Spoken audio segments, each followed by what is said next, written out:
হ্যাঁ, আজকে আমরা যে অংশটা নিয়ে আলোচনা করব সেটা হচ্ছে আমাদের বোর অ্যাটমিক মডেল, বোরের পারমাণবিক যে গঠন। তো বোরের পারমাণবিক গঠনটা কি এবং কি প্রয়োজন হলো বা কেন এলো সেই জিনিসটা একটু আগে বলি। যে আমরা যেমন প্রথমে আমাদের কি দেখলাম এই চ্যাপ্টারের শুরুতে, রাদারফোর্ডের পরমাণু মডেল দিয়ে আমরা আমাদের এটা শুরু করলাম। সেক্ষেত্রে কিন্তু রাদারফোর্ডের পরমাণু মডেলে একটা ত্রুটি দেখা গেল। কি না, সেই ত্রুটিটা হলো যখন একটা চার্জ পার্টিকেল নিউক্লিয়াসের চারদিকে যখন অবিরাম গতিতে ঘুরছে, তখন সেই ক্ষেত্রে তড়িৎচুম্বকীয় তত্ত্ব অনুসারে সে নির্দিষ্ট পরিমাণ শক্তি বিকিরণ করবে। ফলে একটা টাইম কী হবে, তার শক্তি শেষ হয়ে যাবে। শক্তি শেষ হয়ে গেলে কি, সে নিউক্লিয়াসের গায়ে গিয়ে পড়ার কথা এবং নিউক্লিয়াস নষ্ট হয়ে যাওয়ার কথা বা ধ্বংস হয়ে যাওয়ার কথা, কিন্তু বাস্তবে সেটা হয় না।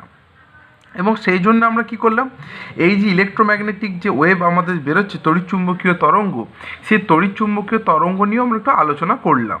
যেমন আমাদের নিউটন, তারপরে আমাদের ম্যাক্সওয়েল যে আমরা করলাম, তারপরে সেখানে আমরা দেখলাম যে তড়িৎচুম্বকীয় তরঙ্গ কী জিনিস, এবং আলোও যে একটা তড়িৎচুম্বকীয় তরঙ্গ সেটাও আমরা দেখলাম। তো সেই ক্ষেত্রে আমরা তড়িৎচুম্বকীয় তরঙ্গ সম্বন্ধে ধারণা পেলাম। কিন্তু এই জিনিসটা কিন্তু এখনও আমাদের কনফিউশন দূর হলো না যে আমাদের ইলেকট্রনটা যে নিউক্লিয়াসের চারদিকে ঘুরছে এবং ঘোরার ফলে তার যে শক্তির যে বিকিরণ হচ্ছে এবং সে যে নিউক্লিয়াসের গায়ে পড়ছে না, এই যে কারেকশানটা, এটা কিন্তু এখন আমাদের কমপ্লিট হলো না। এই যে কারেকশানটা নিয়ে কে কাজ করলেন না, বিজ্ঞানী বোর। এবং তিনি এই যে ইলেকট্রন মডেল সম্বন্ধে একটা ধারণা দিলেন। মূলত তিনি তিনটে কনসেপ্ট দিয়েছিলেন। প্রথম কনসেপ্ট হচ্ছে, উনি বললেন যে ইলেকট্রনগুলি নিউক্লিয়াসকে কেন্দ্র করে কেবলমাত্র কতকগুলি নির্দিষ্ট ব্যাসার্ধের বৃত্তাকার কক্ষপথেই আবর্তন করে। অর্থাৎ এর মানে দেখো, পরপর এই পয়েন্টগুলো ধরে ধরে আমাদের বুঝতে হবে। ধরা যাক আমাদের এই একটা পরমাণু আছে, তার এই হলো আমাদের নিউক্লিয়াস, এই হচ্ছে পজিটিভ নিউক্লিয়াস। এর চারদিকে আমাদের কি আছে, এরা ঘুরছে বিভিন্ন কক্ষপথে।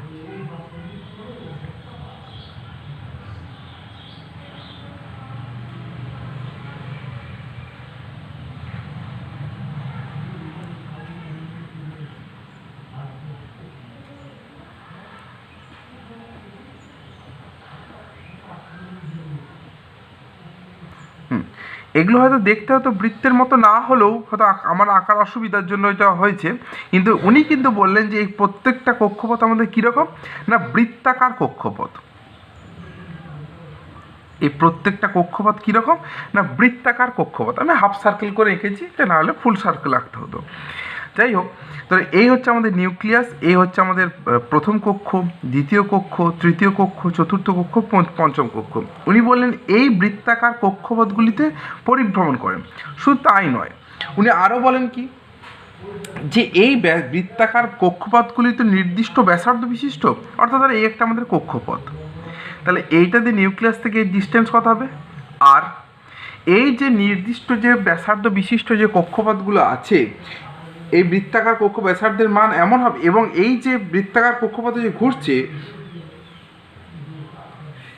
এই যে বৃত্তাকার কক্ষপথে ঘুরছে ইলেকট্রনগুলো ঘুরছে, তাহলে সেক্ষেত্রে ইলেকট্রনগুলোর এই বৃত্তাকার কক্ষপথে ঘূর্ণনকালে তাদের কৌণিক ভরবেগের মান কত হবে না, mvr সমান nh/2π। এইটা হচ্ছে কি, এই এনটা কি, এই এনটাই হচ্ছে আমাদের কক্ষপথের সংখ্যাটা। এটা যেমন এর ক্ষেত্রে কক্ষপথের সংখ্যা কত, 1 2 3 4 5 এরকম। এইচ হলো কি, এই এনটা হচ্ছে কক্ষপথের সংখ্যা।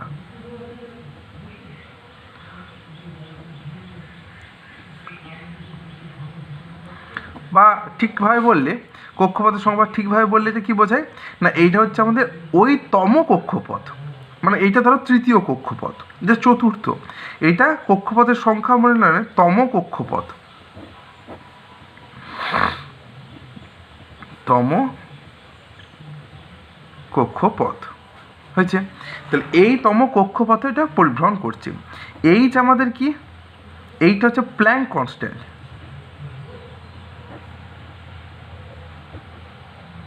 বা প্ল্যাঙ্কের ধ্রুব, এর মান কিন্তু নির্দিষ্ট। এর মান হলো 6.627 ইন্টু 10⁻⁻27 আর্গ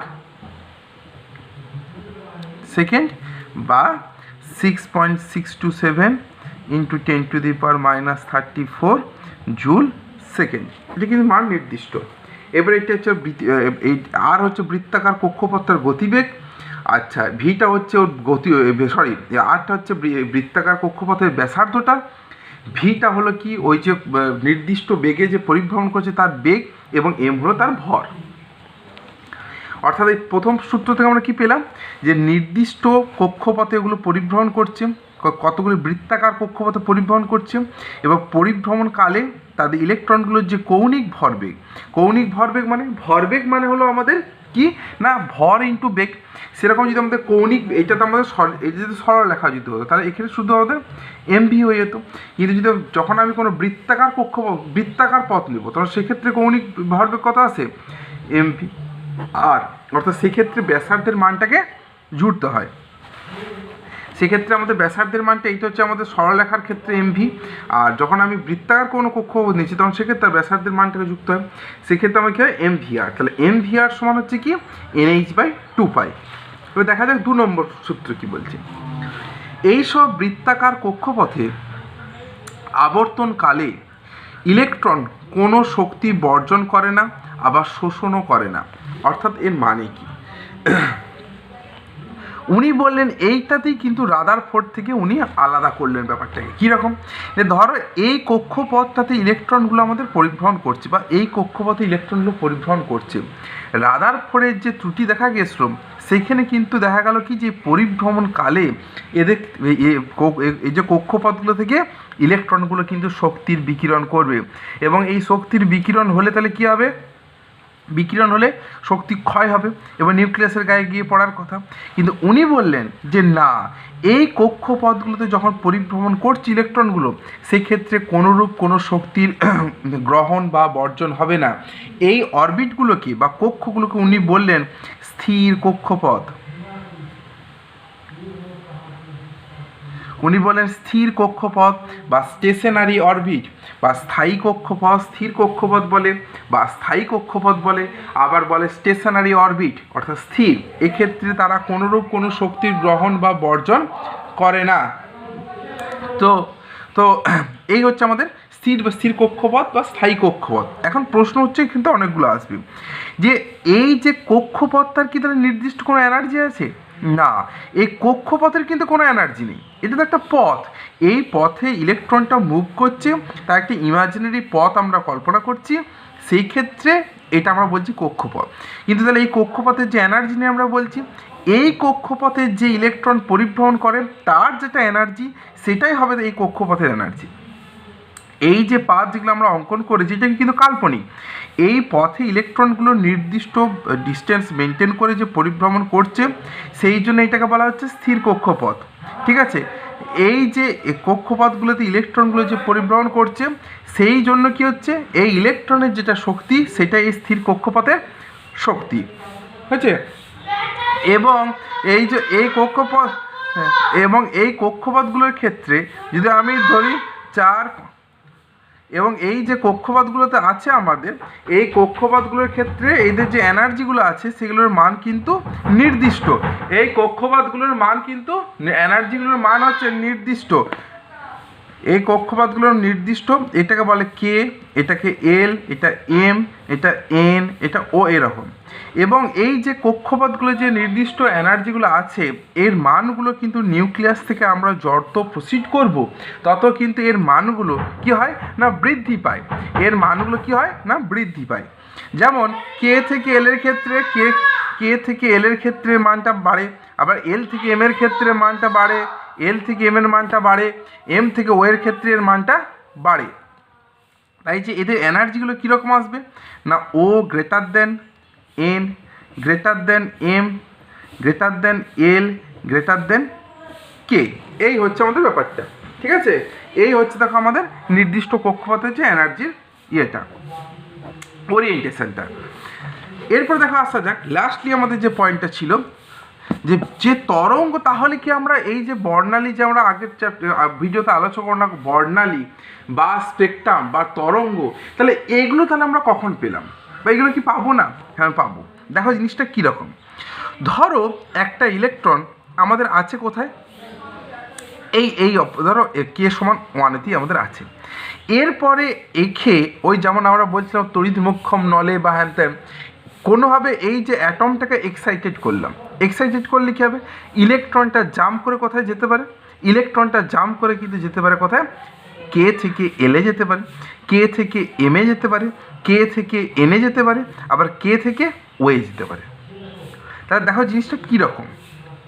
তাহলে ধরো আমাদের এই ক্ষেত্রে আমি প্রত্যেকটার যে মুখ্য কোয়ান্টাম সংখ্যাগুলোকে এইভাবে ধরো আমি সিরিজ ওয়াইজ করলাম, এইটাকে আমি এইভাবে আঁকছি।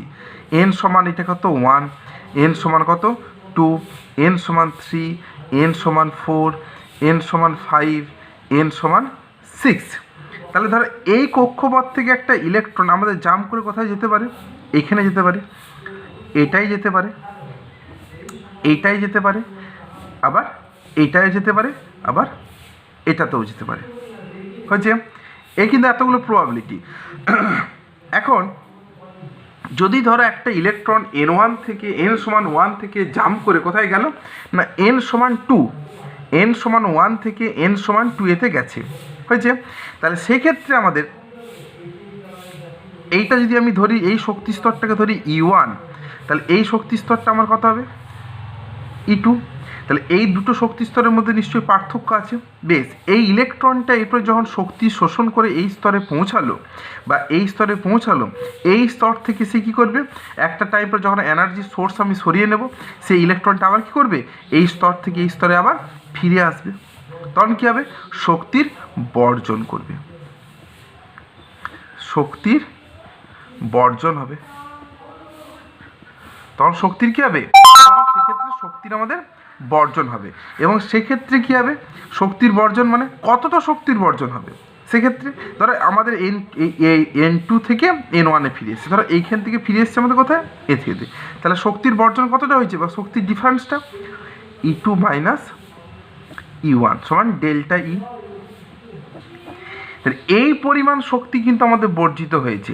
তাহলে এই পরিমাণ যে শক্তি তো বর্জিত হয়েছে, তাহলে এর তরঙ্গ দৈর্ঘ্য কত, দেখো আমরা কি জানি, ডেল্টা ই সমান এইচ নিউ, তাহলে সমান H into C by lambda. তাহলে দেখো এই পরিমাণ শক্তি আমাদের কি হচ্ছে, নির্গত হচ্ছে সে নির্দিষ্ট তরঙ্গ, যেখানে এইচ হচ্ছে ধ্রুবক, সি হচ্ছে আলোর গতিবেগ, তাহলে এই দুটোই তো ধ্রুবক রাশি, তাহলে ডেল্টা ই প্রপোর্শনাল কি বলতে পারি 1/λ। অর্থাৎ এই তরঙ্গের আকারে কিন্তু আমাদের নির্গত হচ্ছে, যে জিনিসটা সম্বন্ধে আমাদের কনফিউশন ছিল রাদারফোর্ডের ক্ষেত্রে, যে তরঙ্গের আকারে কি বেরোবে না, বেরোবে, কিন্তু কখন, যখন ও সাধারণ যখন ও নিজস্ব কক্ষপথে ঘুরছে তখন নয়, যদি ও উত্তেজিত অবস্থায় হায়ার কোনো স্টেটে যায় বা হায়ার স্টেটে গেল এবং হায়ার স্টেট থেকে আবার যখন ও ফিরে আসছে কোথায়, লোয়ার স্টেটে, তখন শক্তির বর্জন করছে। এবং সেই শক্তির বর্জনের মানটা কত হবে না, ওই দুটো শক্তি স্তরের যে নির্দিষ্ট এনার্জি আছে তাদের যে ডিফারেন্স, এইটা শক্তির আকারে নির্গত হবে। এবং সেই শক্তির আকারে যেটা নির্গত হচ্ছে সেটা কেমন আকারে নির্গত হবে না, তরঙ্গের আকারে। তাহলে H into C by lambda, তাহলে সেইটা নিয়েই দেখো উনি বললেন ওনার যে তৃতীয় সূত্র বা লাস্ট যে রুল, যখন কোনো ইলেকট্রন উচ্চতর শক্তির একটি সুস্থির কক্ষপথ থেকে নিম্নতর সুস্থির কক্ষপথে নেমে আসে, তখন ইলেকট্রনটি তরঙ্গের আকারে নির্দিষ্ট পরিমাণ শক্তি বিকিরণ করে। কখন, যখন উচ্চতর শক্তির স্তর থেকে একটি সুস্থির কক্ষপথ থেকে নিম্নতর সুস্থির কক্ষপথে নেমে আসছে। অর্থাৎ এ ধরো n সমান 6 থেকে নেমে এলো কোথায় n সমান 1, তাহলে সেক্ষেত্রে আমাদের কত হবে ডিফারেন্সটা, n সমান 6-এর যে এনার্জি, n সমান 1-এর যে এনার্জি, এই দুটো এনার্জির যে ডিফারেন্স, এই পরিমাণ এনার্জি ও রিলিজ করবে এবং সেই এনার্জিটাই তরঙ্গ আকারে বেরিয়ে যায়। কিন্তু যখন ও স্থির কক্ষপথে পরিভ্রমণ করছে, এই যে স্টেশনারি অরবিট, সাধারণ অবস্থায় যখন পরিভ্রমণ করছে, তখন কিন্তু কোনোরূপ কোনো শক্তির গ্রহণ বা বর্জন হবে না। কখন হবে, কেবলমাত্র যখন উত্তেজিত হয়ে তাকে হায়ার স্টেটে নিয়ে যাওয়া হবে এবং হায়ার স্টেট থেকে সে যখন ফিরে আসবে তখন শক্তির বর্জন হবে এবং সেই শক্তিটি আমাদের তরঙ্গের আকারে নির্গত হয়।